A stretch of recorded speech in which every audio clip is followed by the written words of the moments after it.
काम का रद्द-ए-अमल मुझे मतलब ये था कि इस ड्रामे से एक बहस छिड़ेगी जिसमें अवाम ये बहस करेगी कि भाई अर्तुगरुल को दिखाया तो हमारे बड़े सगीर के खित्ते के जो हीरोज हैं वो भी तो दिखाएं, उसका भी तो जिक्र करें।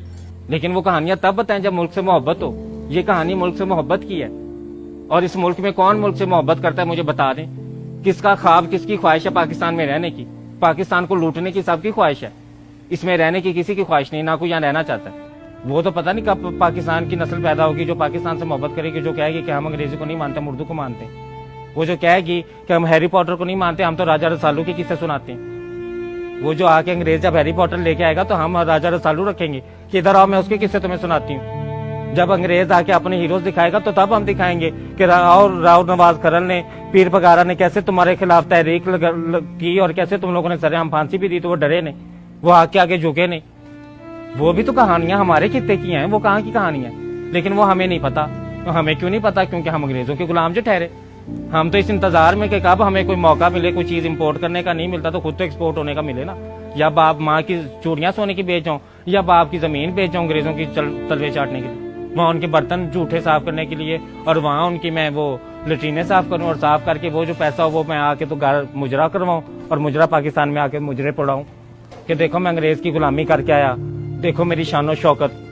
जिस मुल्क के रहने वाले बाशिंदे उस मुल्क से इतने गद्दार हों, उस मुल्क के इतने बेवफा बेफैज हों, इस थाली में खा के इस थाली में छेद करने वाली ये अवाम ये बाहर जाके खुश होती है, ये यहाँ पे फखर समझती है। या सारी जिंदगी कमाई, सारी जिंदगी पाकिस्तान से पैसा कमा के तो वो बाहर लेके जाते, सारी जिंदगी खाया पाकिस्तान का। 20 साल तुम लोगों ने पाकिस्तान में खाया, खा के फिर तुम लोगों ने 10 साल पैसा इकट्ठा बाहर जाने के लिए किया और फिर बाहर जाके अंग्रेजों की गुलामी शुरू कर दी। हमारे मुल्क की जबान उर्दू जबान जिसकी शायरी सुनते हैं अंग्रेज बैठ के, वो बाबा बुल्ले के शाह का कलाम जो पंजाबी में शेर अंग्रेज बैठ के सुन रहा है और वो दुनिया में उसका नाम ले रहा है, उसको प्रमोट कर रहा है, हम उसी पंजाबी को तौहीन समझते हैं। आप जाए नाके पे, आप उसी नाके वाले से पंजाबी में बात करके उसका रवैया देख लें, फिर उसी से इंग्लिश में बात करके उसका रवैया देख लें। पंजाबी में बात करेंगे तो वो कहेगा कि ये कोई पागल घटिया इंसान है, जाहिल सा, इसको तो डराओ धमकाओ, इसको तो पूछो कौन हो यार, कहाँ से आए हो, की गल है तेनू, की मसला वा तेनू,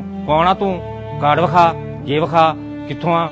ये पंजाबी बोलने वाले के साथ सलूक। और उसी पुलिस वाले से अगर इंग्लिश में बात कर लें तो वो आपको कभी भी नहीं कहेगा कि कार्ड वखा, कित्थों आया, मैं कौन आ। वो yes thank you sir, thank you, नहीं okay thank you, yes sir, yes sir.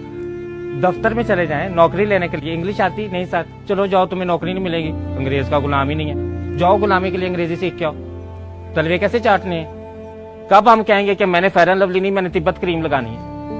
कब हम कहेंगे कि मैंने कोको कोला नहीं, मैंने शिजान जूस पीना है? कब हम कहेंगे?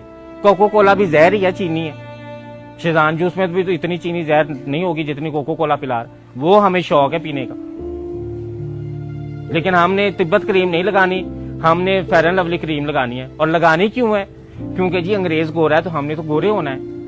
अंग्रेज धूप में बैठ के बेशक रंग गंदमी करता है, बेशक वो कहता है कि मैंने सूरज में सैन टैन लेना है और मैंने रंग गंदमी करना है और कशिश गंदमी रंग में, लेकिन नहीं भाई, वो तो अंग्रेज की आला जरफी अगर वो ये बात कर देते हैं। लेकिन हम ज़ेनी गुलाम लोग हैं, हम आला दर्जे के, इंतहाई आला दर्जे के गुलाम लोग हैं। हम लोगों ने तो रंग गोरा करना है, अंग्रेज का रंग जो गोरा है। अंग्रेज फटी पैंट पहनता है, अंग्रेज अपनी सारे वो नंगा ही फिरता है, वो कौन से कपड़े पहनता है, उनके यहाँ कोई इतना कॉन्सेप्ट नहीं पाया जाता। हम लोगों ने भी, ब्रांड ने माशाल्लाह क्या कि सारी पैंटें और शर्टें हमने फाड़ दी हैं, उनका नाम क्या रखा है, डिस्ट्रॉय जीन्स। फटी पैंट नहीं कहना, फटी पैंट से तो वो पता चल जाएगा कि फटी पैंट है, वो तो गरीब मजाक उड़ाएगा कि मैं तो गुर्बत से फटी पैंट पहन हूं, तुम्हें किसने मजबूर किया। अब कौन बताया कि अंग्रेज के गुलाम है ये लोग? वो तो अंग्रेजों को आइडियलाइज किया हुआ ना, उनको आइडियलाइज किया कि नंगे घूमते हैं, तो हम क्या करें, यहाँ पे अब इस्लामी मुल्क है, अब यहाँ पे नंगे तो घूम सकते, हम डिस्ट्रॉय जीन्स पहन लेते हैं कि वो सारी फाड़ के टंगा तो थल्ले सारी फाड़ के तो फिर हम डिस्ट्रॉय जीन्स पहन के जी नंगे घूमे। हमारे पास एक कल्चर था, हमारी शलवार कमीज थी, हमारे सिंध में कितना प्यारा लिबास है, हमारे पठानों का कितना खूबसूरत कल्चर है, हमारे सूबों में जाए कितना प्यारा कल्चर है।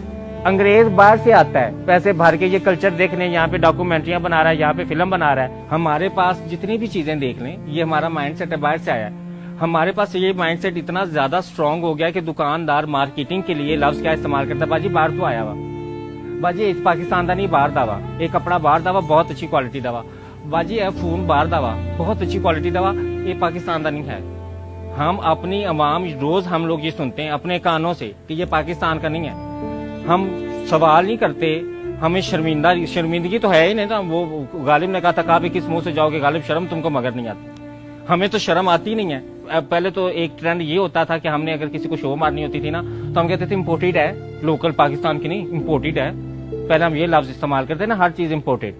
अब क्या हम करते हैं, अब जो जदीद दौर हवस, जब मजीद हमारी गुलामी की जो वो हवस बढ़ गई तो हम लोग मियाँ बीवी भी इम्पोर्ट करने लग पड़े। मर्द बीवियां इम्पोर्ट एक्सपोर्ट करने लग पड़े और औरतें खामन इम्पोर्ट करने। अब चीनियों से शादी हो रही है। अब खामन जो है यहाँ पे अच्छी खासी नेक लड़की 26 साल की होगी तो उससे मर्द यहाँ का शादी नहीं करेगा, गुलाम। ऐसा गुलाम जेन का बंदा है। यहाँ वो लड़की कवारी बेचारी मर जाएगी, वो बूढ़ी हो जाएगी। अंग्रेज बूढ़ी औरत हो, बेशक वो 40 साल की भी हो, तो उससे जाके शादी कर लेगा। क्यों नहीं हम अपनी तारीख सिखाते? क्यों नहीं हम दुनिया में उनको बताते? हमारे पास बड़ा रिच कल्चर है, हमारे पास बहुत सारी तहजीबें सकाफतें इस खित्ते में रह के गई हैं। मोहनजोदाड़ो को देखें, मोहनजोदाड़ो से पीछे चले जाएं, कौन कौन सी तरीके सकाफतें यहाँ पे गुजरी हैं, कितनी जदीद सिविलाइजेशन, जदीद तहजीबें भी यहाँ पे गुजरी हैं। और यहाँ के हीरोज का नाम आप लोगों को तो पता ही नहीं होगा, अल्लाह खैर करे। हीरोज का नाम हमें कहाँ से पता होगा? हमें कोई ना पढ़ाया, ना हमें किसी ने बताया।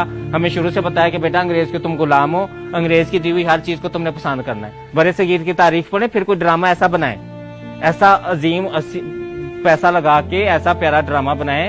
वो गुजरा वे वाली फिल्में छोड़ के ना, वो जो हमने फिल्में बनाई हैं, असील गुज्जर तो राजपूत गुज्जर तो राणा गुज्जर, वो अब फिल्में छोड़ के तो अब हम आगे थोड़ा सा, मैं पंजाब नहीं जाऊंगी तो मैं लाहौर नहीं जाऊंगी, तो लाहौर से कराची नहीं जाऊंगी, अब ये फिल्में आ रही हैं। तो इन फिल्मों से निकल आए, कोई लोगों को शौर दे दें, कोई तालीम दे दें, कोई लोगों को हिस्ट्री पढ़ा दे, कोई तारीख पढ़ाए अपने बच्चों को, ताकि वो अपने मुल्क से मोहब्बत करें। हम अपने मुल्क से मोहब्बत हमारी नौजवान आगे नस्ल क्यों नहीं कर रही? क्योंकि हमने उन्हें इम्पोर्टेड वाला कॉन्सेप्ट जो दिया हुआ है। शुक्र है हमने ये नहीं कह दिया कि बेटा तुम भी इम्पोर्टेड हो, ताकि वो अपने आप को और ज्यादा वो आला अरफा समझे कि हम इम्पोर्टेड बच्चे हैं, हम पाकिस्तान में पैदा ही नहीं हुए।